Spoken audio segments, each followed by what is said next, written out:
अब हम आपको रूस यूक्रेन युद्ध पर हमारी खास सीरीज का तीसरा पार्ट दिखाएंगे। जंग को 1 साल होने जा रहा है, लेकिन ये किसी को भी नहीं पता है कि ये जंग कब खत्म होगी। ना रूस को, ना यूक्रेन को, ना ही अमेरिका और ना ही नेटो देशों को। जंग के बीच हमारी रिपोर्टर भी यूक्रेन में साहसिक रिपोर्टिंग कर रही है और आज हम आपको इस सीरीज का तीसरा पार्ट दिखाने वाले हैं। लेकिन उससे पहले हम बाइडेन और पुतिन के बीच दागी जा रही जुबानी मिसाइलों का भी विश्लेषण करेंगे। कीव दौरे के बाद अमेरिकी राष्ट्रपति का काफिला पोलैंड पहुंचा और बाइडेन ने पोलैंड की राजधानी वॉर्सो में अपने पहले बहुप्रतीक्षित भाषण की शुरुआत ही रूस की आलोचना से की। बाइडेन ने कहा कि राष्ट्रपति पुतिन को अब भी हमारे दृढ़ विश्वास पर शक है, लेकिन अमेरिका यूक्रेन की मदद करने से कभी पीछे नहीं हटेगा। युद्ध के 1 साल पूरा होने पर नेटो पहले से ही कहीं ज्यादा एकजुट है और पुतिन का जमीन और सत्ता का लालच हार जाएगा। बाइडेन ने अपनी स्पीच में फिनलैंड और स्वीडन का भी जिक्र किया और बोले कि पुतिन के आक्रमण ने दोनों देशों को नेटो में शामिल होने के लिए प्रेरित किया है। पहले कीव और फिर पोलैंड। बाइडेन ने यूरोप के दौरे पर यह दिखाने की पूरी कोशिश की कि अमेरिका और पश्चिमी देश पूरी मजबूती के साथ यूक्रेन के साथ खड़े हैं और अमेरिका और नेटो के आगे भी यूक्रेन को मदद करते रहेंगे, जिससे साफ है कि जंग के थमने के फिलहाल कोई आसार नजर नहीं आ रहे हैं। And I'll repeat tonight what I said last year in the same place. A dictator bent on rebuilding an empire will never be able to ease the people's love of liberty. Brutality will never grind down the will of the free. And Ukraine will never be a victory for Russia. Never. America भले ही direct इस war में नहीं उतरा है, लेकिन वो war zone से बाहर रहकर ही लड़ाई लड़ रहा है। कैसे? अब हम इसका भी आपके लिए विश्लेषण करेंगे। एक तरफ अमेरिका यूक्रेन को मदद दे रहा है और दूसरी तरफ बाइडेन और नेटो देशों ने रूस पर कड़े प्रतिबंध लगा रखे हैं ताकि अंतर्राष्ट्रीय स्तर पर रूस की कमर तोड़ी जा सके। पोलैंड पहुंचे बाइडेन ने एक बार फिर से ऐलान किया है कि अमेरिका और उसके सहयोगी देश इस हफ्ते रूस के खिलाफ और ज्यादा प्रतिबंधों की घोषणा करेंगे और पिछले साल जंग के शुरुआती दिनों में ही अमेरिका और नेटो देशों ने रूस पर कड़े प्रतिबंध लगाए थे। अमेरिका ने रूस से कच्चे तेल, कई पेट्रोलियम उत्पादनों, तरल प्राकृतिक गैस और कोयले के आयात पर रोक लगा रखी है। अमेरिका ने रूस को अमेरिकी बैंकों में रखे विदेशी मुद्रा से कर्ज का भुगतान करने पर भी रोक लगा रखी है। ब्रिटेन ने बड़े रूसी बैंकों को यूके की आर्थिक व्यवस्था से बाहर रखा है। जाने मानी रूसी बैंकों को दुनिया भर में पैसों के लेन देन के लिए इस्तेमाल होने वाली international financial messaging system Swift व्यवस्था से हटा दिया था और इस वजह से रूस को दूसरे देशों से तेल और गैस के निर्यात से मिलने वाले भुगतान में देरी हो रही है। अमेरिका, ब्रिटेन और यूरोपीय संघ ने ऐसे सामानों के निर्यात पर रोक लगा रखी है जिनका आम लोग और सेना दोनों ही इस्तेमाल कर सकते हैं, जैसे गाड़ियों के पुर्जे। रूस को होने वाले लग्जरी सामान के निर्यात पर भी प्रतिबंध लगा हुआ है। कई अंतर्राष्ट्रीय कंपनियों ने या तो रूस के साथ व्यापार बंद कर दिया है या फिर पूरी तरह से रूसी बाजार से बाहर निकल गए। अमेरिका को यह भी पता है कि रूस को हराना सबसे बड़ा चैलेंज है। पश्चिमी मुल्क रूस पर आर्थिक प्रतिबंध लगाकर अंतर्राष्ट्रीय स्तर पर उस पर दबाव बना रहे हैं ताकि रूस को घुटनों पर लाया जा सके। Russia is paying the price for its abuses.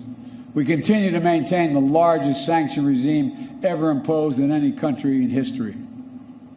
And we're going to announce more sanctions this week together with our partners. We'll hold accountable those who are responsible for this war.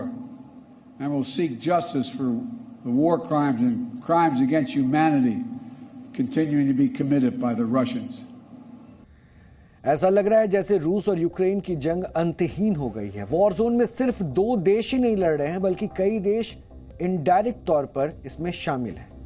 युद्ध के बीच फिर वही तारीख यानी कि 24 फरवरी आ रही है जिस दिन इस युद्ध की शुरुआत हुई थी। जंग के 1 साल में बहुत कुछ बदला है और युद्ध ने यूक्रेन की सूरत बदल दी है, लाखों करोड़ों लोगों की जिंदगी को बदल दिया है। 1 साल की जंग में यूक्रेन में क्या क्या बदला, जी मीडिया रिपोर्टर ने ग्राउंड जीरो पर पहुंचकर उन तस्वीरों को अपने कैमरे में कैद किया है। इन तस्वीरों को हम अपनी स्पेशल सीरीज के जरिए आपको हर रोज दिखा रहे हैं और इसी कड़ी में आज हम आपको यूक्रेन के इरपिन से ग्राउंड रिपोर्ट दिखाते हैं।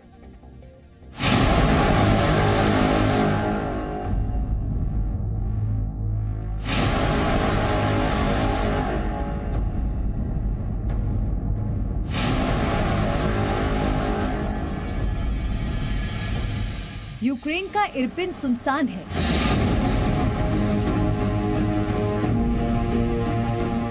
इमारतों पर तबाही के निशान हैं। गाड़ी भले ही रफ्तार से चल रही हो, लेकिन इरपिन में जिंदगी की रफ्तार बहुत धीमी पड़ गई है। इरपिन पर कई महीनों तक रूसी सेना का कब्जा रहा था, लेकिन अब यूक्रेन का ये शहर एक बार फिर यूक्रेनी सेना के कब्जे में है। 24 फरवरी को जंग का 1 साल पूरा हो रहा है।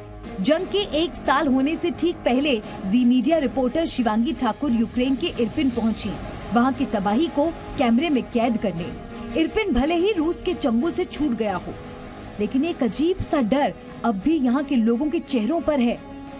इरपिन में जगह जगह रूसी सेना बर्बादी के निशान छोड़ गई है, जो आज भी नजर आ रहे हैं। यहाँ इमारतें तो खड़ी हैं, लेकिन इमारतें अब खंडर बन चुकी हैं। बारूद ने इन इमारतों की नींव को इतना कमजोर कर दिया है कि ये इमारत कभी भी भरभरा कर जमीन पर आ जाएगी।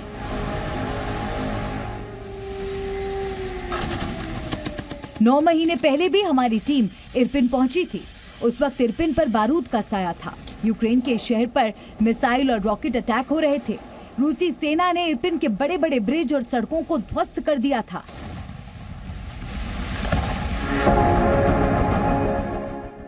लेकिन 9 महीने बाद अब यहाँ तस्वीर बदल रही है। जिस ब्रिज को रूसी आर्मी ने उड़ा दिया था, उसे एक बार फिर बनाने का काम रफ्तार पकड़ चुका है। जब 9 महीने पहले हम यहाँ पहुंचे थे, तब इस तरफ आने वाली जो सड़क है, ब्रिज है, वो पूरी तरह से ध्वस्त था, जबकि दूसरी ओर से आवाजाही बनी हुई थी। लेकिन अब आप देखिए कि दोनों ही ओर से ब्रिज को तोड़ दिया गया है। रिकंस्ट्रक्शन का काम यहाँ चल रहा है।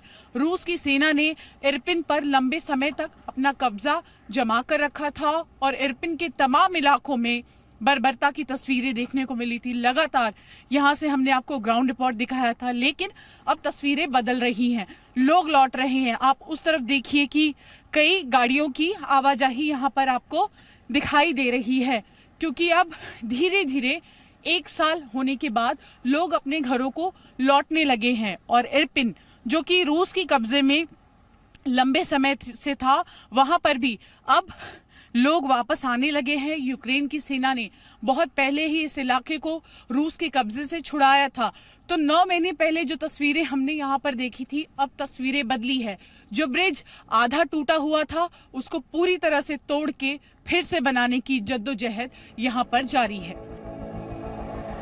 इरपिन पर रूसी सेना का कब्जा होने के बाद यहाँ के लोग भीगी आंखों से अपना घर बार छोड़कर भागे थे, ताकि जान बच जाए। लेकिन एक बार फिर यहाँ के लोग अपने घरों को लौटने लगे हैं। एक बार फिर यहाँ की सड़कों पर गाड़ियाँ रफ्तार भरने लगी हैं। यूक्रेन में चल रही जंग के बीच भी इरपिन में जिंदगी ट्रैक पर आने लगी है। जंग के निशान तो जगह जगह नजर आएंगे, लेकिन इरपिन पुरानी यादों को पीछे छोड़कर आगे बढ़ रहा है। शिवांगी ठाकुर, जी मीडिया, इरपिन, यूक्रेन।